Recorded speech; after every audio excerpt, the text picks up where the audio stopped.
This is a TalkStation original podcast. Hello and welcome to the Paper Boys Podcast. I'm JJ Smith. And I'm Zach Nally. We're reporters with the Carteret County News-Times. We are joined today by a fellow scribe, Bryan Murphy of WRAL. Bryan, thanks for being with us. Yeah, thanks for having me, guys. We had Bryan on about this time last year when sports gambling was legalized, and we had him on then, and we have him on today because I think Bryan's doing about the best job there is out there of covering this issue in the state. I don't say that to blow any smoke up your shorts there, Bryan. But when you Google sports betting in North Carolina and click on news, it's Bryan Murphy, WRAL, whose story pops up. So if you want to talk to anybody, you should talk to Bryan. And Bryan kind of got us ready last year about this time of what we were going to expect for the year ahead. And here we are a year later. So Bryan, give us your assessment of year one in sports betting in North Carolina. Yeah, well, I appreciate that, guys. I guess I'm the only one paying attention to it. I think it's gone, better, at least from a standpoint of, revenue collected than even the rosiest, projections had. In fact, over $120 million in tax revenue was collected by the state. That's higher than the projections were for the fifth year of sports betting. So when the legislature got ready to pass it, they had a fiscal impact. By the fifth year, they thought that it might collect $75 million. We passed that in year one. Wow. So there was obviously a lot of pent-up demand. More than $6.8 billion were wagered in the first year, the first calendar year. Just sort of mind-boggling numbers. You're talking about over $500 million a month. Was wagered on sports, and that includes some months where we were a little bit lower than that over the summer, but obviously during football season, much, much higher than that. So when it comes to the legislators, when it comes to the sports apps, everybody's thrilled. Yeah, certainly the opponents, I think, are not thrilled. Not everybody. Yeah, not everybody, but yeah, I think the operators are pretty happy. You haven't heard much from them. They haven't been lobbying for many changes. Lawmakers certainly are now confronted with what to do with all this money in some ways. It exceeded their expectations, and already during this legislative session, there are some people asking for some of that money to be distributed in different ways because there's now a pot of money that they weren't necessarily expecting. Yeah, break that down for us, Bryan. Where does the money go? Yeah, the money goes to a lot of different places, but one of the primary beneficiaries of this is are the colleges and universities across the UNC system. They each will receive quite a bit of money from this. I don't have the numbers at the top of my head, but outside of NC State and UNC, they were all guaranteed $300,000, and then they're guaranteed after about the first $8.5 million of this was spent, they're guaranteed about 20% divided among them all. So they're going to get over $1 million apiece, and that's a huge deal at a small athletic department like UNC Asheville or Elizabeth City State University. It makes it probably an impact at a place like Charlotte or ECU as well, although not as much of an impact. But those schools are the primary beneficiaries of this. And then a lot of the money, about 30% of the money after the initial distribution, goes to this sports fund, this fund that's going to be used to try to attract, big events, NHL All-Star games, NASCAR All-Star races, things of that nature. And that fund is going to have more money than it ever thought it was going to have. And so, I'll be interested to see what lawmakers do with some of this extra money that they've gotten from sports gambling. Yeah, Bryan's talking about the North Carolina Major Events, Games, and Attractions Fund, and you're right, 30%, that's a big number. And was this kind of revenue in mind when this fund was created, or was this something that came before this legalized gambling? Yeah, this fund was created as part of the legislation to create gambling. So when the bill passed, this fund was created as part of that bill.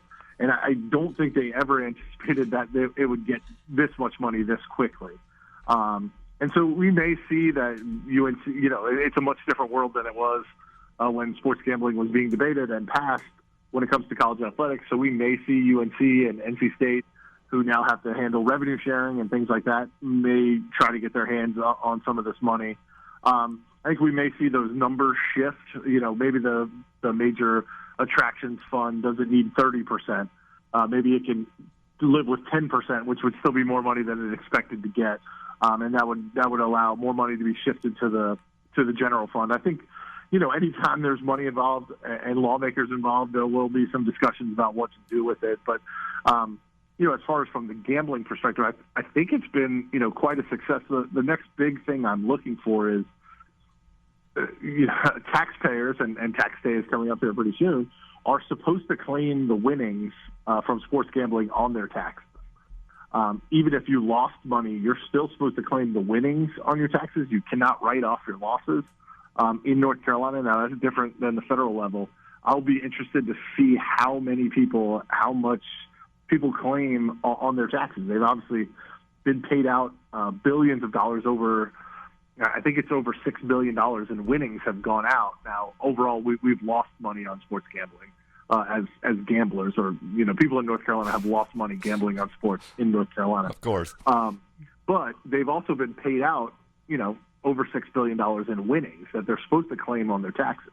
So I'll be very interested to see, and which would be, obviously more money for the state. Now you mentioned I'll be interested to see how many people claim their winnings on their taxes. And you mentioned that the losses currently do not get to be deducted, but there was a House Bill 14 in January that would allow that to happen if it gets passed. Does that change anything? That would be retroactive, and so, but I don't think it's going to get passed in time, before you have to pay your taxes. And I'm not sure it's going to get passed at all. Senator Berger, probably the most powerful Republican in the state legislature, who runs the Senate or is the leader of the Senate, has said he's not interested in that bill. So even if it were to pass the House, which it has not yet, it may run into some problems in the Senate. So, FanDuel, DraftKings, all the operators in the state do supply tax forms to winners if you hit certain thresholds for winning. But most of the people I've spoken with have not gotten any kind of tax form from the operators that they're dealing with. And so then it would be up to them to calculate, how much they spent, all of that, or how much they won, and to put that on their tax forms. I don't think that's going to happen from a whole lot of people. So I will be very interested to see how rigorous or vigorous the state is in trying to enforce it. Yeah, I'm a partaking of. I don't know if you wanted to say the sports betting, but I'm as Bill Raftery would said, I'm a nickel dimer. I'm not using a lot of money on this. But so are you gonna sit down and add it all up? Well, yeah, I mean, I was hoping that I would get some time, like Bryan said, I would get something in the mail or an email or something. And it's April 4th. Nobody's let me know anything, so I'm just going to go ahead and say that I didn't have to worry about it. Yeah, it is a really interesting byproduct of this. Obviously, I don't think this was the way that the bill was intended to operate. I think it was an oversight. Someone forgot to put this in there because, look, most of us, I think, or most gamblers in the state probably have not spent all that much money. But some higher volume gamblers may have won $10,000 but lost $12,000. Right. Yeah, there's going to be a threshold of some kind.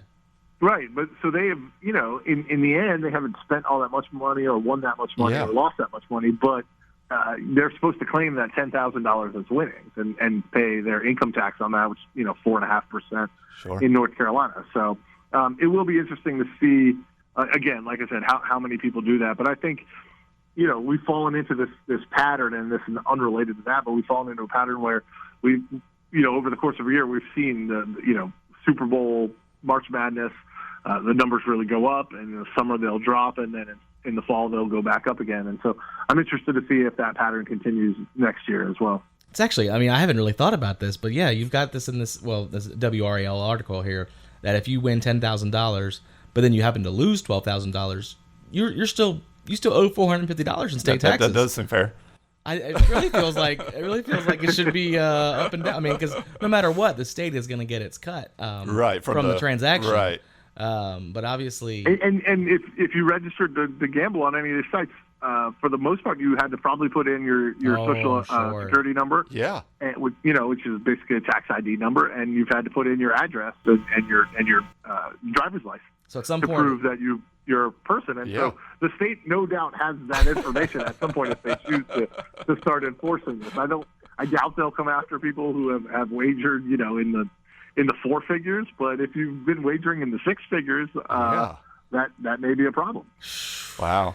Well, you mentioned, how much better we've done, far and beyond what anybody would have dreamed. And you also mentioned that, people have, well, what can we do with this money, and in the political world, everybody's looking for a cut of it now. I did see, and correct me if I'm wrong on this, Bryan, that one of the cool things I think would, if it does happen, is aren't they looking to maybe supplement high school coaches with some of this money?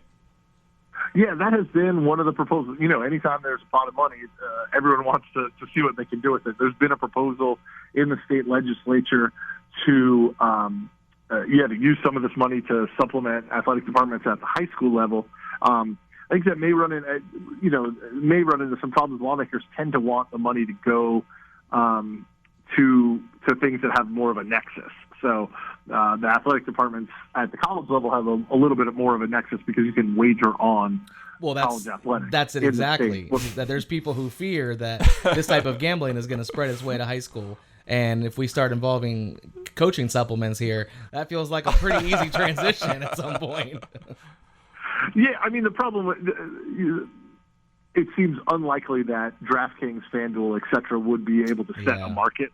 True. High school, to be clear, betting on high school athletics or lower is, middle school, youth sports, that's all explicitly banned in the bill. And so there's no chance of that, at least at this point. I also think that it would be very difficult to set a betting market for a high school football game or a high school basketball game. And so that seems a little unrealistic, but you're right. I mean, I think anytime there is there's been a lot of concern, right? We talked about NIL in the high school realm as well, and there's been a lot of pushback to that. So I think there is a fear that all of this stuff that starts maybe at the pro level or the college level is going to trickle down into amateur, true amateur sports. How much is so pervasive now, Bryan? You can't watch a game that is some, ticker on the bottom gives you live updates on what you can bet on, and every celebrity in Hollywood is a pitch man for FanDuel or MGM or whatever, and it's everywhere. How much of a stigma you think is still attached to sports betting? I don't. I think that stigma is pretty much gone. I don't feel like there's the number of people that I've heard, like, hey, either talking about lines or, hey, I threw $5 on this, has kind of shocked me. The range of people that I've talked to who seem to be aware of the sports betting part. Now, I don't think that's like a majority of sports fans, don't get me wrong, but I do think that it has reached more sports fans than I thought, who have decided to sign up for one of these accounts and take a shot on somebody in last year's NCAA tournament, or while they're watching football to play some small wagers. One thing that hasn't been covered that well, and it's a little hard to get figures on, is how much problem gambling is going on.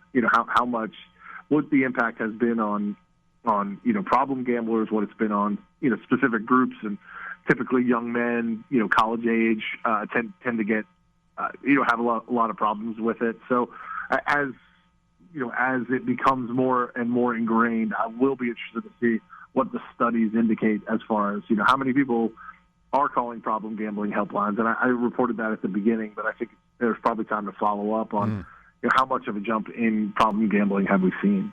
I think I read somewhere that Massachusetts started pretty much the same time as us, but only a year earlier. That they started in 23, and in March of 24, I think they had done $5 billion in their first year, and then I think the second year they did like $7 billion.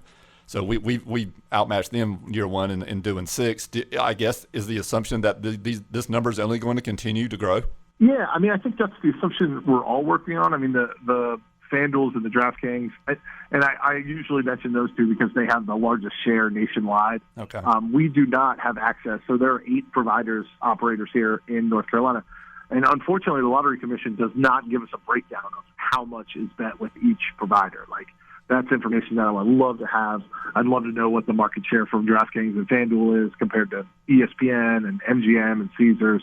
But we don't have access to that information. We also don't have access to information on which sport is being bet on the most. Where we can extrapolate a little bit of that by, how much is bet each month and what sports are being played in those months. But we don't have data that says, hey, of the nearly $7 billion bet in the first year, $3 billion of that was bet on football and $2 billion on college football. We don't have any of those numbers. And so it's really hard to know if we're going to continue on a growth pattern. What I will say is that the operators have gotten very good at trying to exploit gamblers, and you'll see a ton of push for single game parlays. They're on a national level, they're making so much money off the parlays and in particular the single game parlays that if you are a gambler and you see some of these advertisements or you see some of the bonuses that pop up in your account, almost exclusively they're trying to convince you to bet parlays and single game parlays. And so I think I'll be interested to see if the volume goes down, but I'll also be interested to see if the winning goes down, or in this case, if the losses go up. If the sports gambling companies are able to get more people to bet these sort of parlays, which obviously promise higher payouts but are much more difficult to win, what happens to the amount, the difference between how much is bet and how much is won. Yeah, dangling that carrot.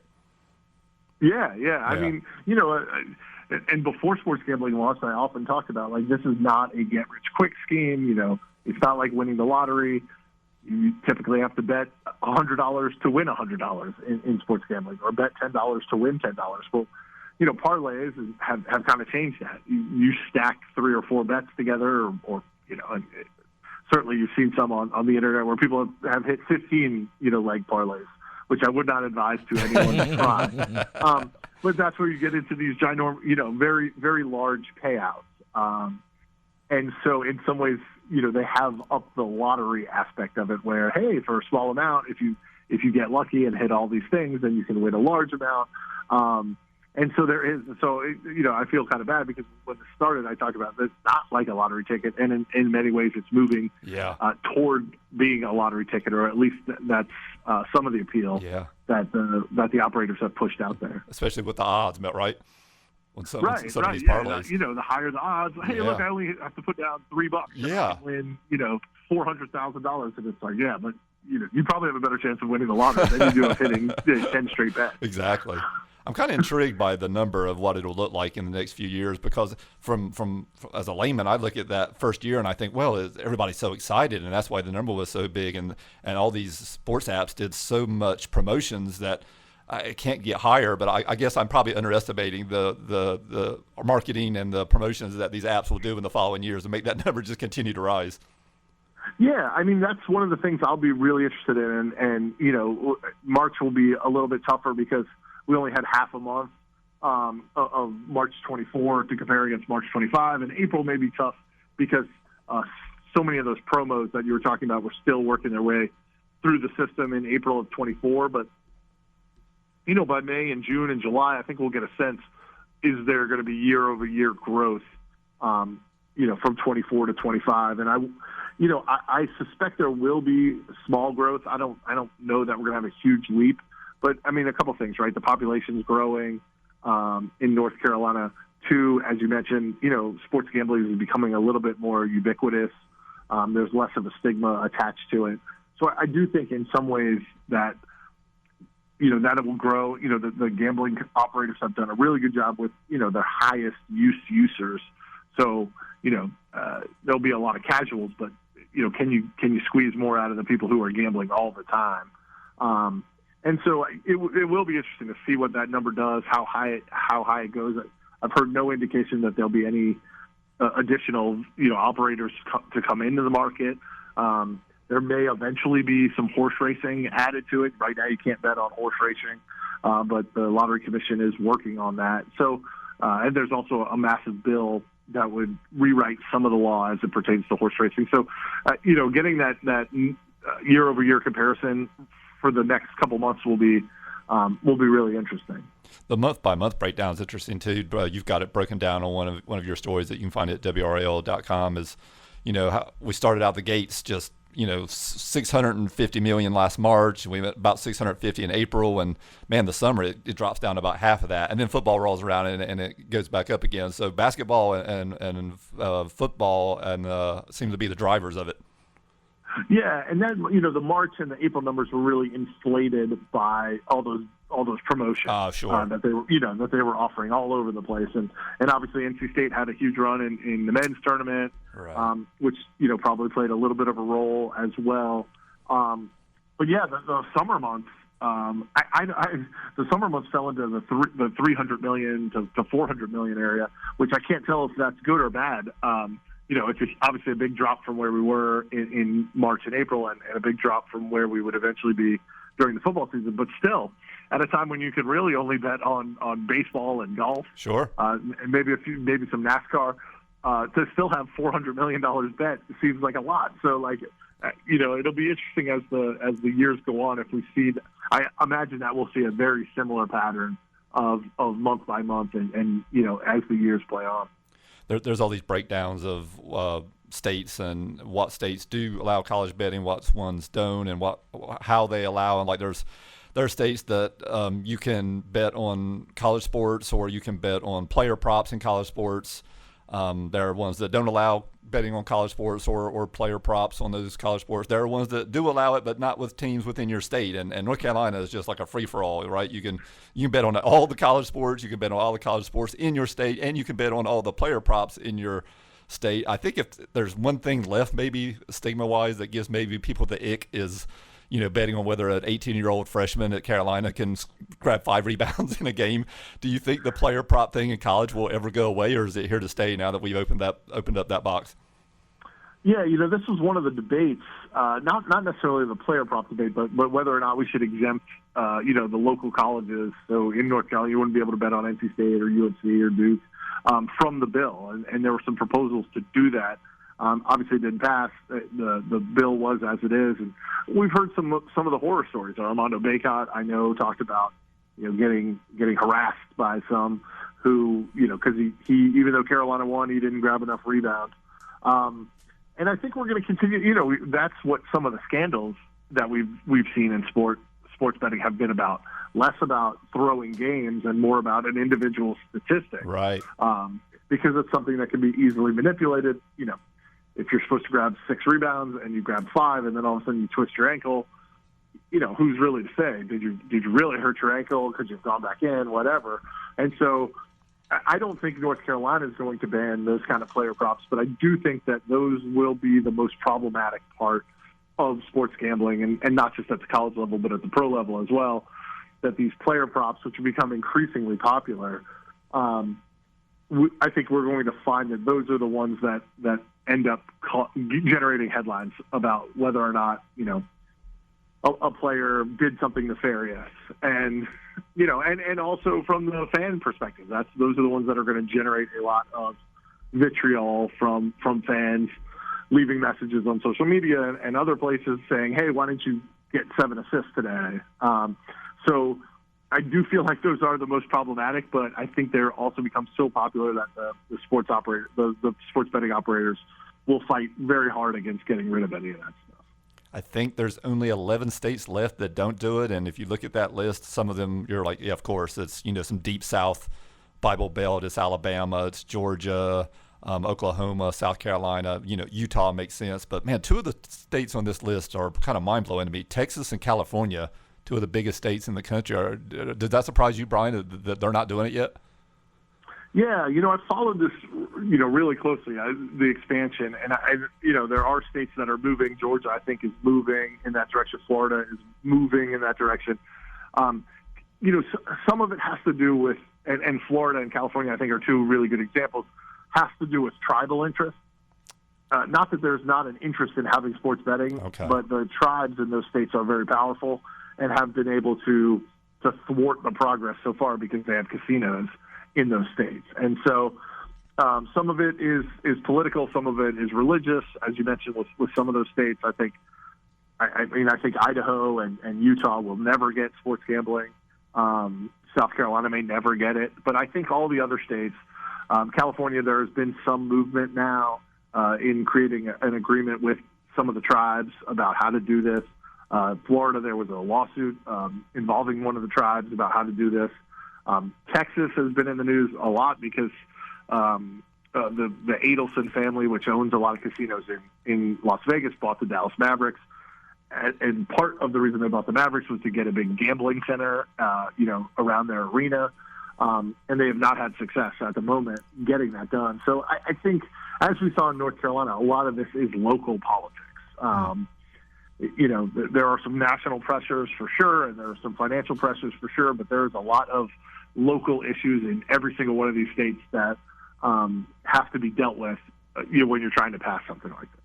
We'll wrap up with this. I know, and Bryan is a sports investigative reporter at WRAL, but he also dips his toe in the political world and reports on that too. And politics, government is prone to move at a glacial pace. But and I know the year before this passed, we thought it was going to get passed, and at the last minute, a couple of votes, all this drama went the other way. So it was building up to it, but. From my perspective, it feels like this all happened really fast. Is that correct? Yeah, I mean, there was a Supreme Court decision in 2018 right. that opened the door for this, and now we're 2025, only 7 years later, and you mentioned only 11 states don't have some form of it. So it has changed pretty rapidly.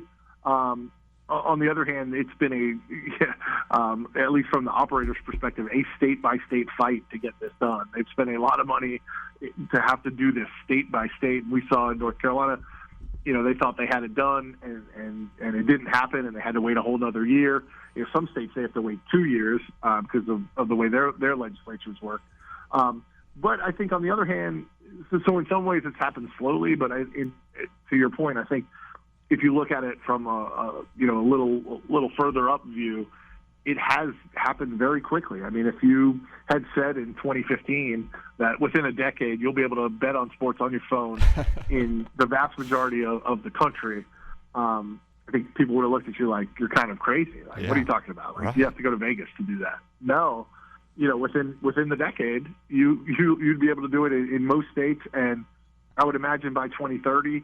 Some of those holdout states, some of the larger holdout states, the Texases, the Californias, the Florida, the Georgia, will be on board, and there'll just be some smaller states that can't get it passed, whether that's South Carolina, Utah, Idaho, for moral reasons or religious reasons or things like that. But I think, especially if the economy starts to go south and states look for revenue, this I think is going to be one of the first areas that they look. States that haven't legalized it, because they'll say, look, it's working in all these other states. Look at all the money they're collecting. Look at all the money we're losing. This will be one way to help solve, budget problems. You can find Bryan's work at WRAL.com. You can also, there's a website called Muckrack where journalists have all their stories in one spot. And Bryan's, I'm imagining that's your old Twitter profile photo on your Muckrack. Yeah, for some reason they have me as a little kid on there. Oh my God! I do not look like that anymore. I promise. How old are you in this photo, Bryan? Oh man, I'm still wearing glasses, so I've got to be like 7 or 8, I think, in that photo, maybe even a little younger. That is one of the all-time best Twitter photos of anybody has ever put. And I want to say that kid has got future newspaper reporter, TV reporter written all over him. I should have known. I should have bet on that. Exactly. Bryan, man, thank you so much for your time. We always appreciate your insights. I appreciate it, guys. Thanks a lot. All right.